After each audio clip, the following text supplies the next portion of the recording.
Alors, ce qui s'est passé au mois de mars 2020, c'est que on a vu que le Bitcoin est parti à la baisse, tous les autres cryptoactifs sont partis à la baisse aussi, à peu près aussi rapidement, voire davantage que le marché des actions.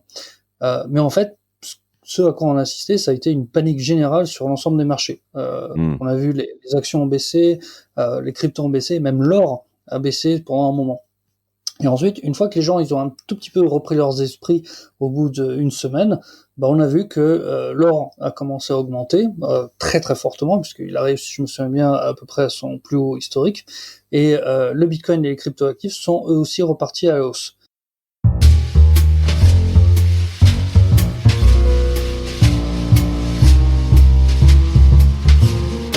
Salut, je suis Mathieu Stéphanie et je vous présente La Martingale, un podcast qui vise à explorer le monde de la finance personnelle pour comprendre comment gagner à tous les coups, qu'on ait 200 € par mois à investir ou 5 millions sur son compte en banque. On va pas se mentir, c'est un peu ambitieux, mais les faits sont là. Jusqu'à maintenant, j'ai pas pris le temps de m'intéresser à tous ces sujets et il est temps que ça change. Alors abonnez-vous, des éclairages gratuits, ça commence par là.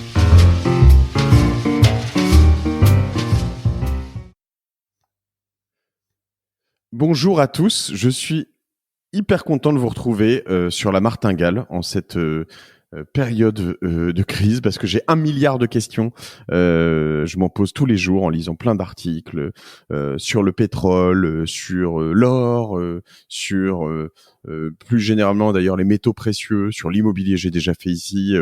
Voilà. Et puis il y avait cette petite curiosité qui me piquait depuis quelque temps, qui était de se dire tiens, il va se passer quoi sur les cryptos, parce que il y a déjà eu, on va dire, depuis l'apparition des cryptos, quelques périodes de crise et de choses comme ça, mais là cette sorte de méta-crise qui touche tout le monde, tous les secteurs de près de loin, en bien en mal, on se dit est-ce que c'est une valeur refuge, est-ce que ça va complètement se péter la gueule, qu'est-ce qui se passe par rapport aux autres marchés, est-ce qu'on trouve des similarités?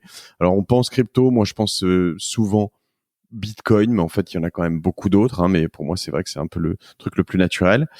Et pour parler de tout ça, qu'est-ce que j'ai appelé? J'ai appelé Éric Larchevêque parce que Éric, avec qui j'ai enregistré un épisode que je vous recommande si vous y connaissez rien en crypto, qui est vraiment top, qui explique vraiment tous les fondamentaux. Et Éric Larchevêque, qui est le fondateur de Ledger notamment, m'a dit tu devrais, Mathieu, contacter Manuel Valente parce que c'est le plus gros expert de tout ça, ou l'un des plus gros en France au moins. Salut Manuel. Bonjour, merci de me recevoir. Eh ben écoute, je suis ravi. Alors toi, tu travailles chez CoinHouse, que je connaissais moi aussi auparavant sous le nom de la maison du Bitcoin, c'est ça? Exactement. Et tu me racontais en préparant tout ça, un moment COO, mais casquette qu'a priori tu n'as plus exactement parce que tu as pris une direction analyse et recherche. Donc tu es vraiment l'expert des marchés. Ton job, toi, c'est de regarder ce qui se passe, de comprendre, d'analyser, de faire des fiches pour des gens autour de toi en interne, etc. C'est ça? C'est exactement ça. On s'est aperçu que c'est un marché qui évolue à une vitesse extrêmement rapide et qu'il fallait absolument être au courant de tout ce qui se passe. Donc on a monté une équipe en interne chez CoinHouse. On s'est dit il faut une équipe qui aille tous les jours regarder ce qui se passe sur les médias, sur les blogs, sur les podcasts, etc. Qui fasse de l'analyse, qui regarde qu'est-ce qui sort comme produit, qu'est-ce qui sort comme service, et ensuite pouvoir un peu digérer tout ça et le redonner à toutes les équipes en interne et aux clients de CoinHouse. Donc on parle vraiment chez vous de crypto au sens large, quoi. Vous regardez ce qui se passe dans les marchés des cryptos. Exactement, ouais. Aujourd'hui, on a à peu près 4000 crypto-actifs sur le marché qui sont disponibles. Le premier étant le Bitcoin, bien sûr, tout le monde a entendu parler du Bitcoin, mais voilà, Bitcoin c'est la première, c'est la plus connue, mais il y a tout un écosystème derrière qui est en train de se développer, qui est en train de se professionnaliser, et que nous, on essaie de suivre du plus près possible et de faire profiter de ça les gens à qui on donne quelques conseils. D'accord. 4000 actifs, en effet, je te parlais de Bitcoin, c'est vrai que je connais Ethereum, je dois pouvoir, en cherchant loin dans mon cerveau, t'en trouver une ou deux autres, mais j'ai jamais osé acheter autre chose que du Bitcoin en l'occurrence, et acheter même de l'Ethereum. Alors je crois que ça a vraiment une forme de réelle existence aujourd'hui, mais au-delà de ça, est-ce qu'on peut considérer d'autres cryptos comme étant, enfin alors il y a plusieurs questions dans ce que je pose, crédibles et pas totalement volatiles, parce que j'ai l'impression que quand tu mets le doigt là-dedans et que tu connais rien, il se passe tellement de choses. Enfin, quand je m'appelle pas Manuel Valente et que j'y connais rien, que je risque juste de me faire éclater comme beaucoup, quoi. Alors, je te rassure, moi, je dois pouvoir te donner les caractéristiques d'à peu près 100, peut-être 150 cryptos au maximum sur les 4000 qui existent sur le marché. Alors, tu mets le doigt sur quelque chose qui est intéressant et qui est en fait relativement négatif, c'est le fait que malheureusement, sur ce marché, il existe encore beaucoup d'actifs qui n'ont pas vraiment d'intérêt, qui n'ont pas vraiment de valeur, qui ont été créés pour beaucoup dans une période un peu euphorique qui était pendant l'année 2017. On a vu vraiment une explosion du cours des cryptoactifs en général. Il y a plein de gens qui sont arrivés avec des projets qui n'étaient pas très bien ficelés, avec sans énormément d'intérêt. Un que j'aime bien citer souvent, c'est DentaCoin. DentaCoin, c'est la crypto-monnaie des dentistes. Voilà, c'est typiquement le truc qui sert absolument à rien et qui aura absolument aucun intérêt. Donc, une bonne partie de notre boulot, c'est évidemment d'essayer de filtrer un peu tout ça pour essayer de trouver parmi tout ça celles qui peuvent avoir un réel intérêt, une réelle technologie, parce que c'est quelque chose d'absolument fondamental, et qui seront là encore là dans 5 ans et qui n'auront pas disparu depuis. Alors, t'as parlé de deux choses, intérêt et technologie. Alors, c'est quoi un réel intérêt et c'est quoi une bonne technologie? Alors, une bonne technologie, c'est quelque chose qui ne peut pas être remplacé par quelque chose qui existe déjà. C'est-à-dire, si moi je crée une copie du Bitcoin, je lui donne les mêmes caractéristiques, je lui donne le même fonctionnement, etc. Bon voilà, j'ai juste créé une copie du Bitcoin, ça n'a aucun intérêt, et les gens ils préféreront bien entendu utiliser le Bitcoin original plutôt que le mien. Donc il faut que je me démarque. Si je veux créer aujourd'hui là sur le marché une nouvelle crypto-monnaie, un nouveau crypto-actif, il faut qu'il se démarque, il faut qu'il ait des caractéristiques qui soient différentes, qui soient innovantes, un peu comme les sociétés, hein, comme les entreprises. Si je veux proposer un nouveau produit, il faut que je puisse me démarquer de la concurrence en ayant quelque chose de plus intéressant qui fasse les choses de meilleure façon.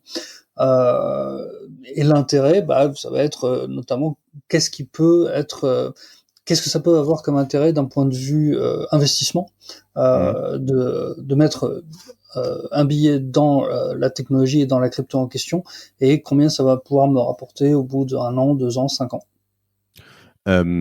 Et l'intérêt, par exemple, donc tu parlais de la crypto des dentistes, en effet, hein, on pourrait la faire la crypto des Yorkshire peut-être, mais il y a des choses comme ça. Si je te disais, je sais pas, une crypto de l'industrie du pétrole, ou je sais pas, enfin, est-ce qu'il y a des dans les 150 notamment que tu regardes, des intérêts spécifiques liés à des choses du monde réel, ou... Il y a des choses intéressantes. Il y a par exemple des cryptos qui commencent à sortir, qui sont adossés à l'or.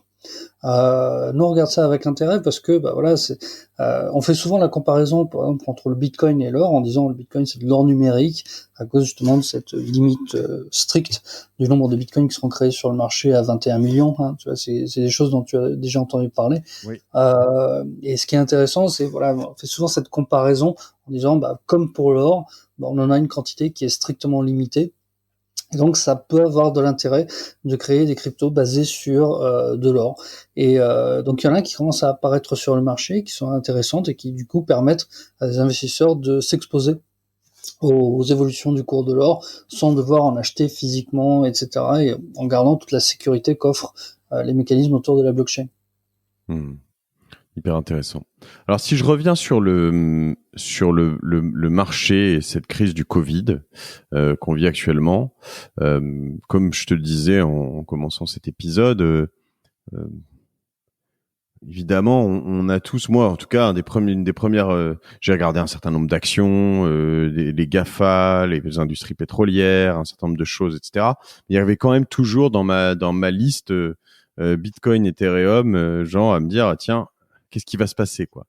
Et en fait, D'ailleurs, j'ai été un peu déçu, mais est-ce que tu peux me raconter un peu tout ça? Moi, je m'attendais à soit que ça parte au plafond, soit que ça parte au plancher, et finalement, ça a un peu fait comme tout le reste, non? Ouais. Alors, en fait, tu vois, il faut se rappeler un truc important, c'est que le Bitcoin, ça a été créé en 2008. En 2008, en plein dans la crise des subprimes. Mhm. Et l'idée, c'était clairement d'essayer de créer un actif, de créer une nouvelle monnaie, de créer une alternative au système financier classique, en se disant que ce serait quelque chose qui permettrait notamment de résister fortement à des crises majeures et d'agir comme une nouvelle réserve de valeur, exactement comme l'or, par exemple, remplit ce rôle aujourd'hui. Alors, ce qui s'est passé au mois de mars 2020, c'est que on a vu que le Bitcoin est parti à la baisse, tous les autres cryptoactifs sont partis à la baisse aussi, à peu près aussi rapidement, voire davantage que le marché des actions. Mais en fait, ce à quoi on a assisté, ça a été une panique générale sur l'ensemble des marchés. Mhm. On a vu les actions ont baissé, les cryptos ont baissé, même l'or a baissé pendant un moment. Et ensuite, une fois que les gens ils ont un tout petit peu repris leurs esprits au bout d'une semaine, on a vu que l'or a commencé à augmenter très très fortement, puisqu'il arrive, si je me souviens bien, à peu près à son plus haut historique, et le Bitcoin et les cryptoactifs sont eux aussi repartis à la hausse. Donc là, on se dit que oui, ils pourraient commencer à agir en tant que réserve de valeur, en tant qu'alternative aux gens qui cherchent un moyen d'un peu d'échapper au marché des actions et aux problématiques qu'il peut y avoir sur notamment la création monétaire qu'on est en train de voir en Europe et aux États-Unis notamment. Tu veux que Alors, j'en dise un mot en particulier? oui, c'est hyper intéressant. Donc, pour reformuler un peu ce que tu dis là, c'est que les banques centrales, enfin, on parle d'hélicoptère monnaie, hein, je peux reprendre Marc Fiorentino, voilà, enfin, c'est peut-être pas de lui d'ailleurs, mais en tout cas, ça envoie de l'argent à tout va, donc ça risque quand même de dévaloriser un peu un certain nombre je dis peut-être des bêtises, tu m'en corrigeras après, hein, mais de monnaie. Et comme là, on parle de Bitcoin, tu parlais d'un nombre fixé à l'avance et maximum de monnaie. Voilà, on peut se dire, si je comprends bien, que finalement, si tout le monde se met là-dedans, la valeur, en tout cas, ou si tu restes et que tu gardes tes bitcoins et qu'il y a toujours du monde et voilà, elle devrait pas forcément s'effondrer puisqu'on crée pas plein de nouveaux bitcoins, quoi. C'est un peu l'idée. C'est exactement ça. Mais tu sais, cette histoire de d'évaluation des monnaies fiduciaires comme l'euro ou le dollar, ça date pas d'aujourd'hui. C'est peu à peu, ces monnaies perdent de leur pouvoir d'achat et perdent de leur valeur. Là, tout ce qui se passait avec la crise Covid-19, c'est que on a très très fortement accéléré la création monétaire et donc la perte de la valeur de ces monnaies. Donc on peut se dire effectivement, comme tu dis, que utiliser le Bitcoin et des actifs comme l'or, qui justement ne sont pas dépendants de cette création monétaire fiduciaire, peuvent être une alternative intéressante pour les gens qui ont un peu envie de préserver leur pouvoir d'achat et de pouvoir résister un peu à cette période qui, je pense, va s'annoncer pendant relativement longtemps. Et ce qui est fou, c'est que en fait, quand je t'écoute et quand on y réfléchit, c'est que tu vois, tu compares là à l'or et en fait, intellectuellement sur l'or, on n'a pas, et peut-être que toi tu as déjà accompli totalement ce chemin, mais je pense que il faut quand même qu'il y ait une masse qui le fasse.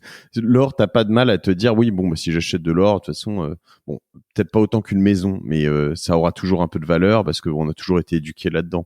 Et le Bitcoin encore est peut-être pas encore arrivé là, mais est-ce que c'est justement en train d'arriver là avec cette crise qui arrive, parce que le Bitcoin a déjà traversé des crises, enfin, ou certaines cryptos, peut-être pas d'autres d'ailleurs, peut-être même pas Ethereum, c'est peut-être sa première, tu vas me dire ça, mais là, c'était des crises dans sa jeunesse, même pas son adolescence. Là, on est dans un âge presque adulte, tu vois. Donc, est-ce que c'est pas justement un moment où le Bitcoin est l'heure de vérité, où ça devient cette valeur? Alors on l'espère, nous. Nous, on y croit fortement parce qu'on se dit, à part l'or et le Bitcoin aujourd'hui, et quelques autres crypto-monnaies qui ont le même système de fonctionnement, il n'y a pas d'autres actifs aujourd'hui où il y a une banque centrale ou une entreprise quelconque qui a la possibilité d'en créer des quantités quasiment infinies. Tu sais, ce qui était pratique avant, c'est que avant, au moins, ils étaient obligés à la banque centrale, ils étaient obligés d'imprimer les billets. Aujourd'hui, c'est encore plus facile puisqu'il suffit d'arriver devant un ordinateur, de taper 100, 200, 500. La Banque Centrale Européenne, là, ils ont décidé d'imprimer 750 milliards d'euros. Je vais sur un ordinateur, je tape 750 milliards d'euros, et il y a 750 milliards d'euros qui apparaissent immédiatement dans le système. Bon, bah, l'or et le Bitcoin, c'est à peu près les deux seuls actifs où on peut pas faire ça. L'un parce que il faut bien creuser dans le sol pour en obtenir, et l'autre parce qu'il est protégé par un algorithme informatique qui est particulièrement sécurisé et qui aujourd'hui n'a jamais été remis en cause. Tu demandais est-ce que les autres crypto-monnaies suivent? Pour l'instant, encore aujourd'hui, le Bitcoin donne le là sur le marché des cryptos. C'est-à-dire, lorsque le Bitcoin il monte, la plupart des autres crypto-monnaies vont monter avec. Lorsqu'il descend, tout le monde va le suivre. C'est un peu aujourd'hui le CAC 40 du monde de la crypto. D'accord, donc tu as rarement un plus 10% du Bitcoin et un moins 5% de l'Ethereum, quoi. Voire jamais. Voilà. Ok. Ça arrive quelquefois, mais c'est relativement rare. Et si je prends, là on parle des deux, si je prends 3, 4, 5, elles sont clairement identifiées ou il y en a 10 qui sont derrière à peu près Je dirais aujourd'hui sur le marché, les deux monnaies qui sont les plus intéressantes, c'est pour moi le Bitcoin et l'Ethereum. Les autres ont de l'intérêt, notamment on peut citer une monnaie qui s'appelle le Tether, qui est une monnaie stable par rapport au dollar, qui peut avoir son intérêt. Mais aujourd'hui, les deux qui ont vraiment le vent en poupe et sur lesquels on voit le plus d'intérêt, c'est le Bitcoin et l'Ether. Parce que c'est compliqué tout ça aussi à comprendre, hein, parce que il existe en effet un certain nombre de stablecoins, quoi. Donc on parle de Libra, de Facebook et de ces monnaies-là. Et j'aimerais que tu me décrives un peu tout ça. Parce qu'en effet, là, dans ces valeurs refuges, une des choses qui dérange un peu, c'est de se dire, on est dans la pure, je sais pas si c'est de la spéculation, mais en tout cas, on pose une partie de son capital là-dedans en se disant, bon, j'ai peur que tout le reste se casse la gueule et ça va tenir. Mais c'est totalement décorrélé du marché, ne serait-ce que parce que tu peux rien payer en Bitcoin, quoi. Alors, en soi, on peut rien payer en or, quoi. Enfin, assez peu. Ouais. Non, c'est un peu pareil. Alors déjà, il y a des choses intéressantes qui arrivent sur le marché aujourd'hui. Par exemple, il y a des entreprises qui vont te proposer aujourd'hui de pouvoir avoir un portefeuille en Bitcoin ou en d'autres crypto-actifs et qui te donnent une carte bleue. Et la façon dont ils vont fonctionner, c'est que je vais arriver chez un marchand quand on sera plus déconfiné, et je pourrais dire, je voudrais faire un paiement, je fais un paiement de 20 euros, et immédiatement au moment où je fais mon paiement, on va enlever le montant équivalent en crypto-monnaie de mon portefeuille, c'est-à-dire les 20 euros, on va le vendre sur le marché, et ça va me permettre de pouvoir payer directement chez le marchand. Donc tu vois, dès aujourd'hui, on peut d'ores et déjà payer avec une carte bleue qui est alimentée avec un compte en Bitcoin. D'accord.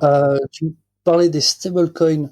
Alors ça, c'est quelque chose d'intéressant, c'est que on l'a vu sur les marchés, donc le cours du Bitcoin, c'est quelque chose qui reste aujourd'hui, tu disais, on est en voie de mûrissement de la crypto-monnaie, notamment du Bitcoin, mais il subit encore une volatilité qui est relativement forte au quotidien. Hein. C'est pas extraordinaire de voir des variations de plus 5 ou plus 10% ou moins 5 ou moins 10 sur le cours du Bitcoin en une seule journée. Alors que sur la bourse, c'est quelque chose de rarissime. Mais du coup, ça veut dire que je peux difficilement utiliser le Bitcoin au quotidien comme un moyen de paiement simple. Parce qu'un marchand, il faudrait qu'il change constamment tous les jours ses prix. Donc il y a des gens qui ont commencé à réfléchir, et surtout au cours de l'année 2018-2019, au concept de ce qu'on appelle des stablecoins. Donc un stablecoin, c'est une crypto-monnaie, mais adossée à une monnaie fiduciaire comme l'euro ou le dollar. Et alors, il y a de plus en plus de gens qui s'intéressent à cette question-là. Et comme tu l'as dit, par exemple, le plus connu qui a vraiment pris d'assaut les médias et qui a vraiment réveillé de leur torpeur beaucoup de gouvernements, ça a été le Libra de Facebook.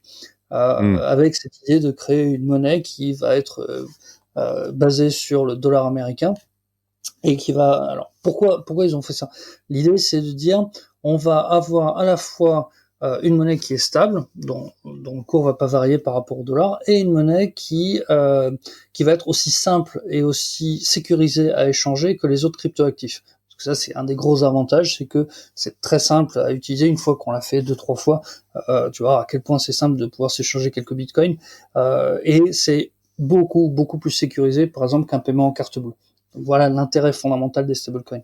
Donc, si je veux acheter en gros du dollar ou je pourrais un jour acheter du Libra en fait finalement et plus simplement et en gros avoir une grosse partie de mes actifs ou une partie de mes actifs en crypto-monnaie et passer de l'un à l'autre comme ça, c'est ça? C'est ça. Alors note, attention, hein, c'est un dollar Libra ou même un euro, parce que la Banque de France, par exemple, est en train de lancer un projet de recherche sur le fait de pouvoir créer éventuellement un crypto-euro. Bah, un crypto-euro, il aura la même valeur qu'un euro. Donc si l'euro est en train d'être dévalué parce qu'on est en train de faire de la planche à billets, de la création monétaire, bien évidemment, le crypto-euro il sera dévalué à la même vitesse. Donc ça, il n'y a pas de protection là-dessus. Hein. Si on est adossé à un produit qui se dévalue, ben, on sera forcément dévalué. Mais ça donne une option. Alors déjà pour les investisseurs, parce que c'est pratique de pouvoir passer d'une crypto-monnaie qui est variable à une crypto-monnaie stable Oui, c'est quand ça. on est un investisseur. Hein. C'est ce que j'allais dire parce Mais que pardon, ouais, c'est ce que juste pour bien comprendre et voir ce que tu dis, mais si j'ai moi je veux acheter des cryptos aujourd'hui, je dois passer par des comptes en euros puisque mon argent est en euros.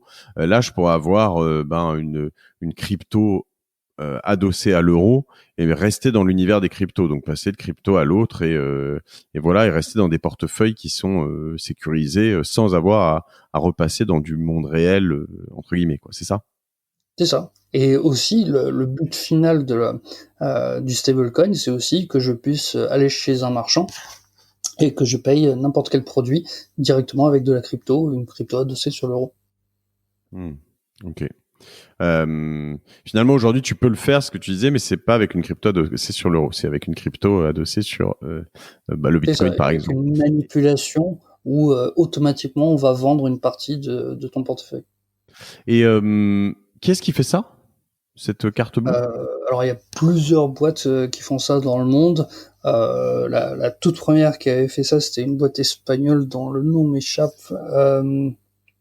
On Je le suis mettra navré, dans les liens pas mes si tu noms en veux. tête. Non, tu me le donneras, on le mettra dans les liens. Monolith. Euh, Monolith, par exemple, fait ça très bien. C'est une boîte américaine qui fait ça aujourd'hui.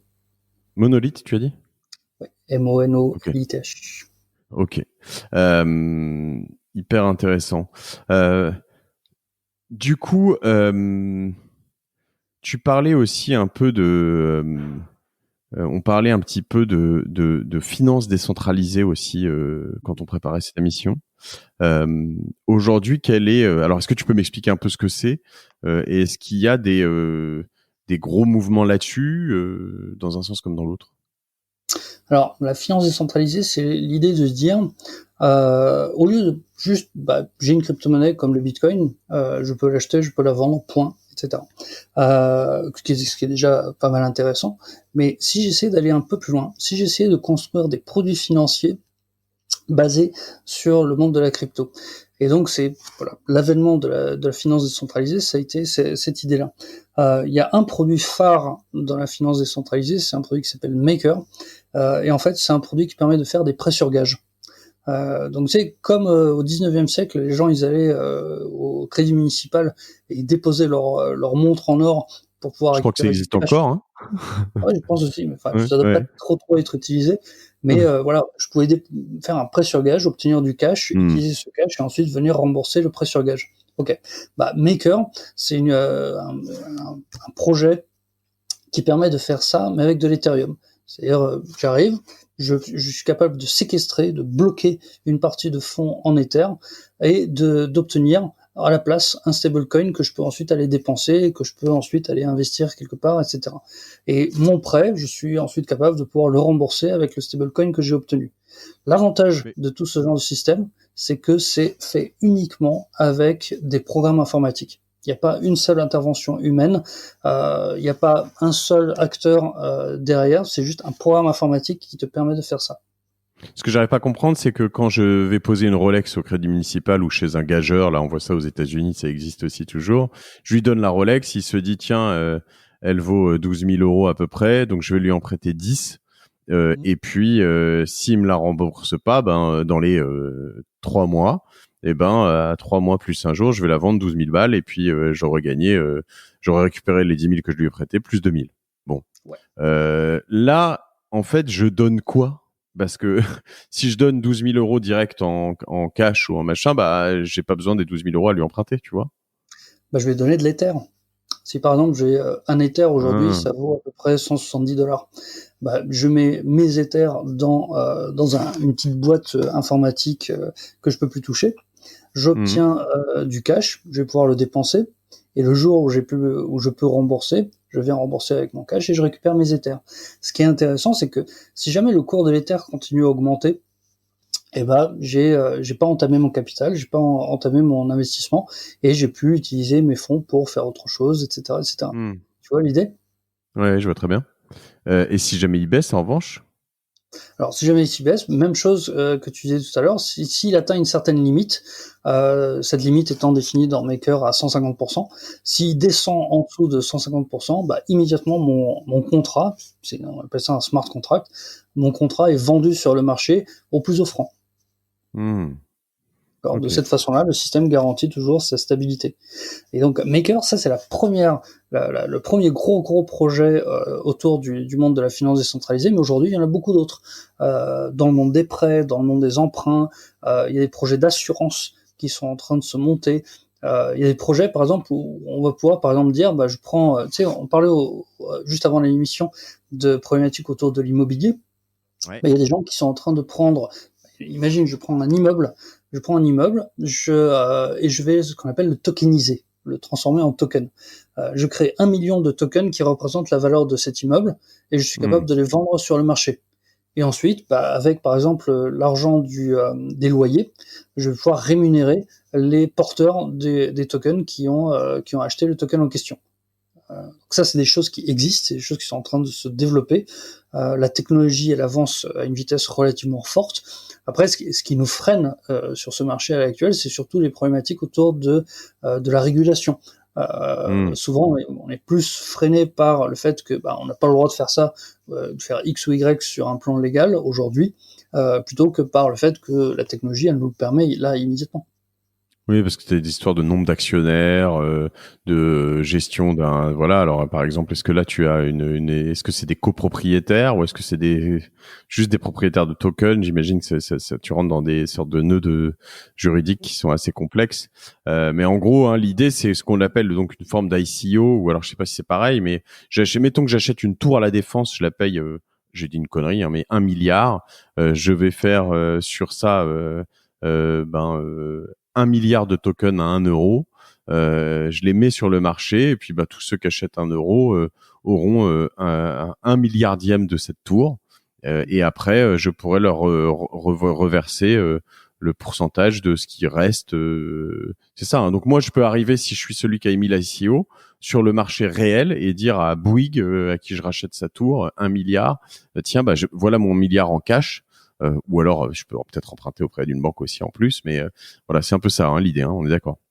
Exactement. Et imagine que dans un avenir plus ou moins lointain, etc., j'aurai par exemple un portefeuille dans mon téléphone qui aura donc une partie en Bitcoin, une partie en Ether, une partie qui seront des parts d'un immeuble, une partie qui pourront être des actions d'une entreprise, de l'or, etc., etc. Et qu'à chaque fois que je vais faire un paiement, automatiquement mon portefeuille va pouvoir prendre une partie de l'un, une partie de l'autre pour effectuer mon paiement. Ça, c'est vraiment ce qu'on appelle l'économie tokenisée.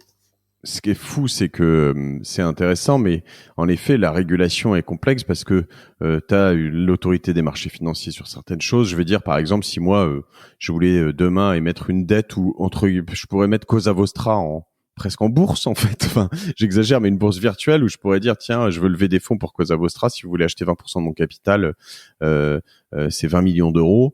Et puis, bon, mais là, c'est des actions et normalement, bah, je peux pas le faire, ça. Enfin, C'est ça. je sais pas si je peux le faire d'ailleurs, c'est ça. Donc c'est hyper intéressant et c'est vrai que quand je t'écoute et que je me dis tout ça, quand tu parlais par exemple de la vente de ces smart contracts tout à l'heure, si c'est alors en dessous de 150%, au-dessus de 150%, etc. Tu dis waouh, t'arrives sur des trucs qui sont quand même hyper complexes. Et c'est, j'imagine, là où c'est intéressant déjà d'avoir ton métier, de comprendre tout ça, parce qu'intellectuellement, ça doit être assez fun. Mais aussi potentiellement, quand tu rentres un peu dans tout ça, d'être un peu accompagné. C'est un peu votre rôle, vous, chez CoinHouse. C'est ça, exactement. Tu sais, nous, on s'est dit, lorsqu'on a lancé notre entreprise en 2014, il y avait déjà des plateformes en ligne où on pouvait acheter et vendre des cryptos. Mais elles existent encore, ces plateformes, mais c'est des choses qui sont relativement complexes. Tu arrives devant une interface sur un site web, tu as des boutons partout, tu as des graphes partout. C'est relativement difficile à appréhender pour quelqu'un qui a jamais touché à des produits financiers.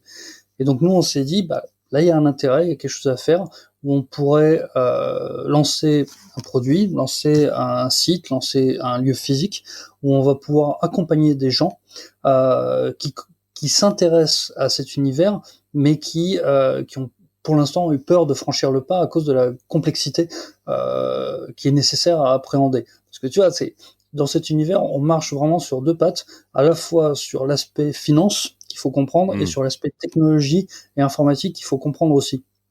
Donc c'est ça qui rend le sujet un peu complexe. Et donc nous, on s'est dit, voilà, si on est capable de mettre en place quelque chose pour accompagner les gens, pour les aider à mettre un peu le pied à l'étrier, pour les aider à créer un portefeuille, pour prendre la décision de sur quel actif il faut investir, etc., bah, ça pourra avoir une valeur ajoutée intéressante et créer quelque chose de solide. Et bah, nous, on a fait ça en 2014 et pour l'instant, bah, notre pari, il est plus ou moins réussi. Écoute, assez réussi quand même. C'est un des acteurs incontournables, je crois, des cryptos en France. Il y a, puis t'es recommandé par Mister Eric Schleich, quoi. Alors il est peut-être actionnaire d'ailleurs, non? C'est possible, mais il est actionnaire de tout, c'est pour ça que je dis ça. Mais le alors j'imagine que tout ça, ça se paye un petit peu parce que le côté un peu pas magique, mais des cryptos, c'est que si tu achètes aux bons endroits, etc., tu peux vraiment quasiment ne rien payer. Il y a pas de frais et tout. Donc vous, si vous êtes intermédiaire, faut bien que vous vous rémunériez quelque part.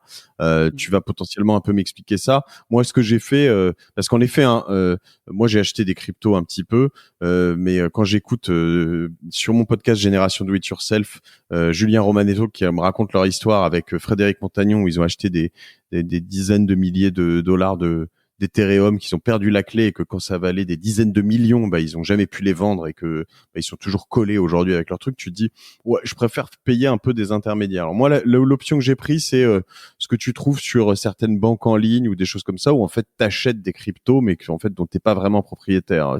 Ça reste un produit un peu financier, c'est eux qui l'achètent pour toi. Tu vois ça, il me semble sur Revolut ou eToro ou des choses comme ça. Oui, tout à fait. Et puis, bah, encore une fois, sur ce genre de système, t'es un petit peu laissé tout seul. On te dit, voilà les produits qu'on est capable d'offrir. Et tu veux acheter, tu veux vendre, ouais. Basta. Voilà, tu prends ta décision et tu te débrouilles. Nous, on essaye vraiment d'accompagner nos clients.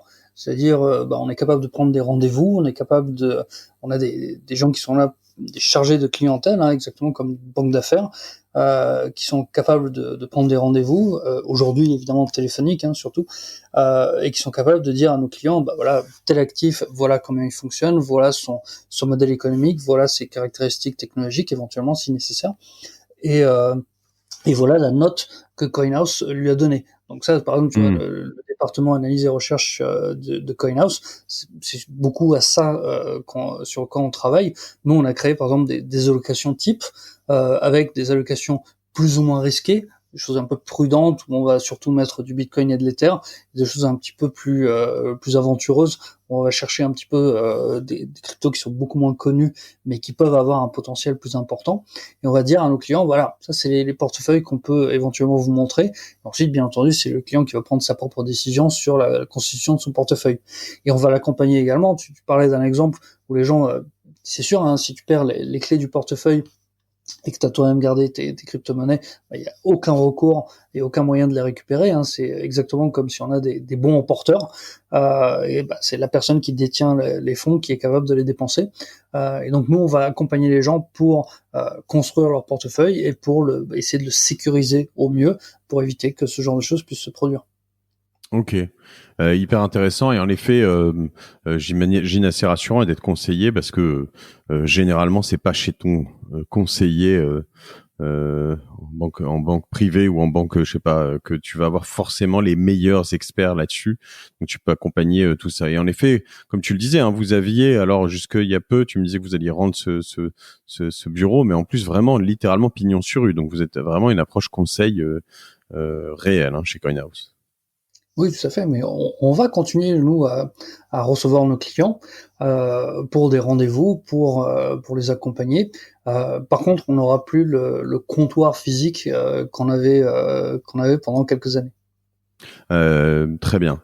Alors d'ailleurs, je te remercie parce que je regardais, il y avait différentes formules, différentes manières de bosser avec vous, et donc en préparant ça, je te demandais si vous feriez un geste pour mes auditeurs pour les onboarder. Je précise que je ne gagne rien sur ces choses-là, donc c'est important de le dire. Mais donc voilà, vous m'avez proposé avec ton service. Il y a un abonnement premium pour ceux qui investissent, je crois, plus de 5 000 euros par an, donc qui coûte normalement 468 euros. Et si vous venez de la part de Cosa Vostra, vous précisez bien dans le champ parrain Cosa Vostra, vous aurez 100 euros de remise. D'ailleurs, je sais pas si je touche rien, tu me l'as pas dit. Non, mais je suis preneur. Hein. Non, je crois pas. C'était pas en tout cas défini en avance, juste le précise. Et coinhouse.com/fr/Cosa Vostra, ça c'est pour avoir une remise. On mettra les liens aussi sur les épisodes, mais de 20 euros à partir de sur vos premiers achats. Alors je pense pas que ce soit nécessairement cumulable, mais pour les plus petites opérations ou un abondement. Tout ça sera précisé. Ça c'est vraiment chouette.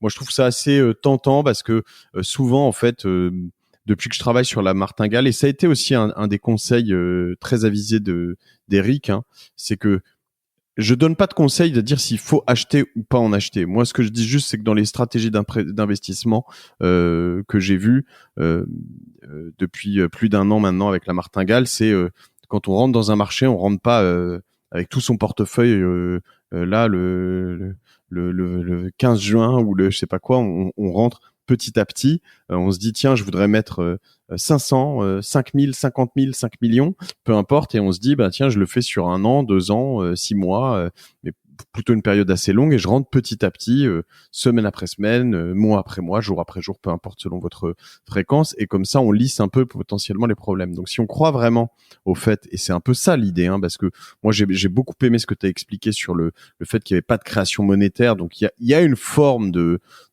sécurisation dans des moments où on peut se dire que ça va être fébrile sur des monnaies traditionnelles, sur des marchés, voilà, ce qui va embarquer potentiellement des bourses et beaucoup plus. Là, on peut se dire finalement, c'est un endroit où si tout le monde peut réfléchir un peu comme moi, on va peut-être stabiliser, voire monter là-dessus. Je résume bien tout ça? Exactement. Alors, il y a un truc super intéressant de ce que tu viens de dire, c'est la problématique de la diversification d'un portefeuille. On conseille souvent aux gens, un portefeuille d'investissement idéal, c'est un portefeuille qui va contenir des valeurs peu risquées, on va dire du livret A, de l'assurance vie, etc., etc. Et puis des choses un petit peu plus aventureuses, selon le profil de chacun, les pourcentages ils vont pouvoir être définis comme ça. Nous, on se dit que un portefeuille en crypto-monnaie, ça peut être quelque chose qui peut être intéressant pour des gens qui veulent aller mettre 10-15% de leur patrimoine dans des produits qui sont certes risqués, qui sont extrêmement volatiles, mais qui peuvent avoir un retour sur investissement qui est particulièrement intéressant même sur le moyen ou le court terme. Et donc c'est tout ça vraiment l'intérêt aujourd'hui des cryptoactifs. Et si je dis que entre les lignes en t'écoutant, je prends du Bitcoin et de l'Ethereum et c'est pas la peine d'aller chercher plus loin, j'ai tort? Enfin, sauf pour les super experts peut-être. Mais... C'est les deux actifs qui sont aujourd'hui les moins risqués dans le marché des cryptoactifs. C'est les deux les plus connus, les deux les mieux valorisés. C'est les deux qui ont fait la preuve de leur utilité, qui ont vraiment un usage, qui ont une liquidité et un volume qui sont importants. Les autres, effectivement, c'est des paris qui vont être un peu plus risqués. Mais tu sais, voilà, en matière d'investissement, toujours le risque est proportionnel au gain qui peut être espéré, toujours. Donc très bien, 15%. Alors je fais 15% crypto, 15% or, il me reste 70%. Il y a l'IMO. Voilà, si j'ajoute tous les Ouais, 15% de tous les invités la Martingale, je vais arriver à 300%. C'est ça mon problème. il y a J'emprunterai, l'énergie. c'est pas grave. L'énergie, Ouais, ouais, c'est vrai. On peut pas l'énergie, acheter de les l'énergie projets. en crypto?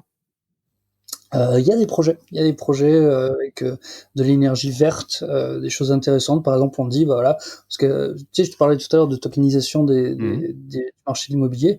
Bah, pareil, on prend une éolienne et à la sortie de l'éolienne, à chaque fois qu'il y a 1 kilowatt d'énergie qui sort, bah, tu produis un token. Ok. Et du coup, bah, tu te retrouves avec un token d'énergie verte. Et donc, du coup, tu as la possibilité, par exemple, de dire, bah, au lieu de revendre mon énergie à Engie ou à EDF, je vais pouvoir revendre l'énergie de mon éolienne au voisin qui est juste en face de moi. Et donc, d'acheter ainsi des tokens correspondant à des kilowatts d'énergie. C'est des choses, il y a des gens qui travaillent sur ce genre de sujet. Ok. Dernier point avant de te poser les 3 dernières questions.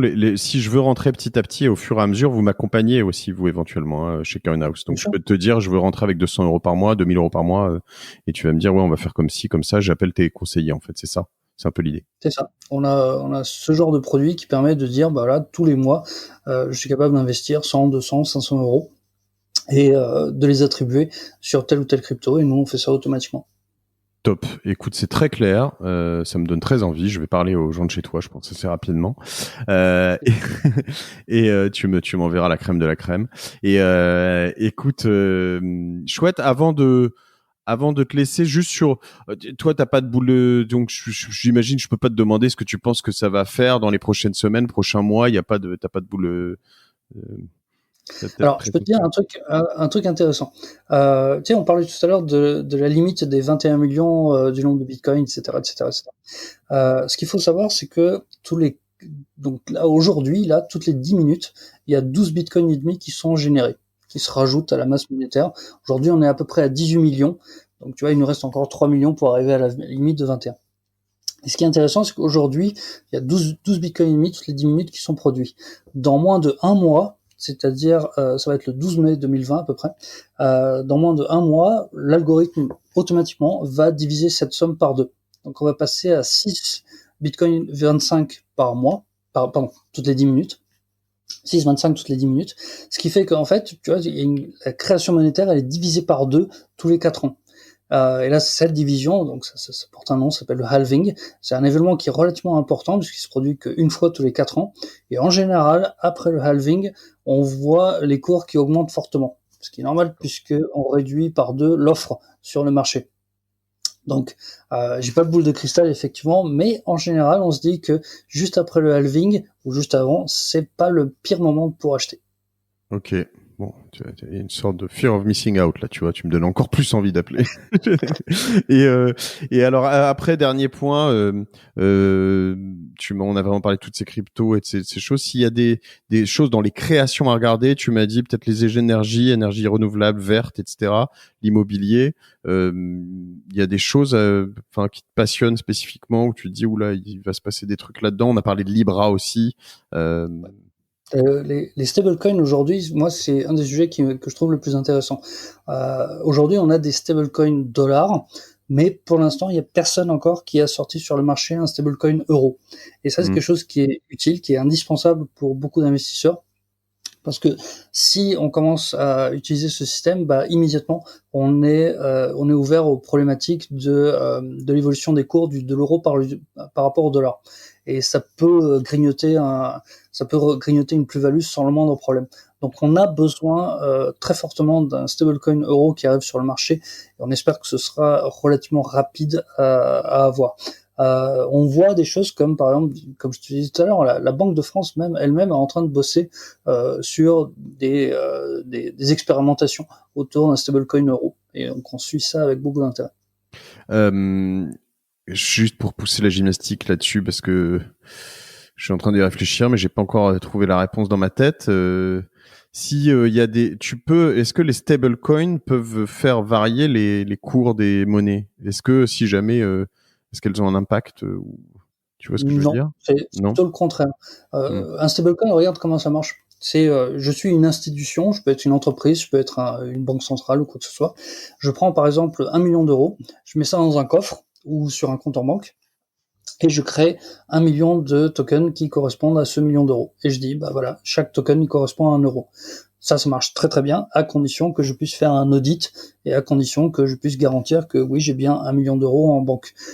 D'où l'intérêt éventuellement de faire ça à terme avec une banque centrale, puisque eux, bah, forcément, il y aura toujours la garantie qu'ils ont bien le million d'euros qu'ils prétendent avoir. Mais ce que je veux dire, c'est que si je passe de 1 million d'euros en token à 1 million de dollars, ça a un impact sur l'euro-dollar quand même, infime, mais si c'est 10 milliards, oui, 100 milliards, oui, c'est ça. Okay. Rappelle-toi, c'est des gens qui oui, bien sûr. Sur ces genres de marché, ils travaillent sur des trilliards. Oui, non, bien sûr, mais je veux dire, ça reste lié à l'économie réelle, du coup, puisque c'est du stable. Bien sûr. Ok. Ok, chouette. Dernière question que je pose à tous mes invités. Est-ce que toi, Manuel, c'est quoi ta martingale? On en parlait tout à l'heure, la finance décentralisée. Moi, je trouve ça absolument extraordinaire. De pouvoir faire un prêt juste avec un programme informatique, de pouvoir faire des emprunts, des systèmes d'assurance, etc. Moi, je suis ça tous les jours. Et je te dis, moi, j'ai beaucoup de chance de pouvoir à la fois avoir trouvé un emploi dans le milieu qui vraiment me passionne le plus, qui est aujourd'hui le monde des cryptoactifs. Tu dois avoir une valeur sur le marché, il faut te garder, toi. C'est passionnant.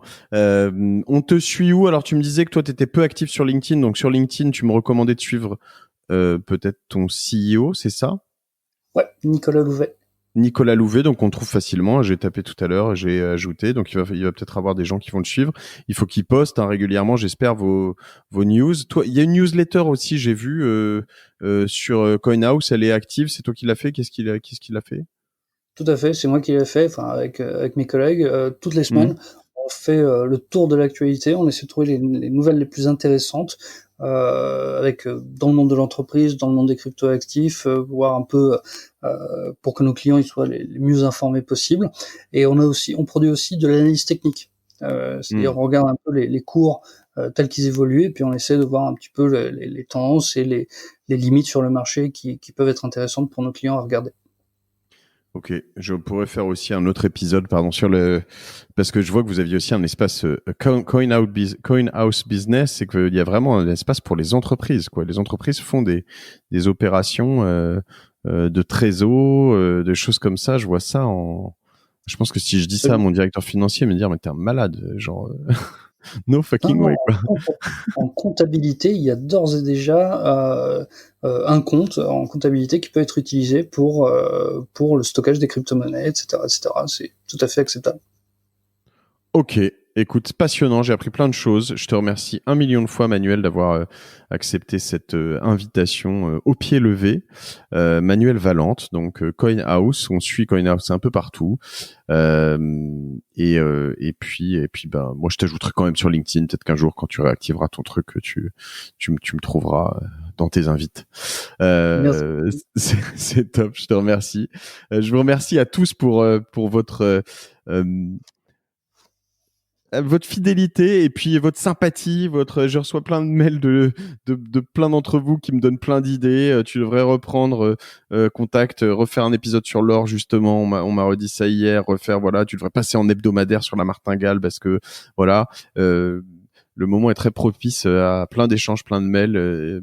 Et c'est trop cool. Et jamais, il y a des moments où je réponds pas parce que j'y arrive pas, mais jamais je me dis que j'en ai marre ou que c'est pas utile. Je suis toujours hyper content d'avoir de vos nouvelles. Donc voilà, abonnez-vous à la martingale, partagez-le bien autour de vous parce que voilà, je pense que un épisode comme ça, honnêtement, c'est quand même assez lourd en termes d'apprentissage, sauf si peut-être vous êtes un ultra expert, pas comme moi. Mais donc voilà, je compte sur vous parce que moi je trouve que c'est plutôt rassurant sur des choses à faire et ça me donne vraiment envie d'y aller. Il est temps en 2020 quand même sur des projets qu'on quelques temps maintenant. Manuel va me prendre pour un pimpin, mais voilà, j'y suis allé un peu mais pas assez. Je vais y aller un peu plus. Merci à toi, merci à tous et à bientôt sur la martingale et sur la martingale.io. Salut.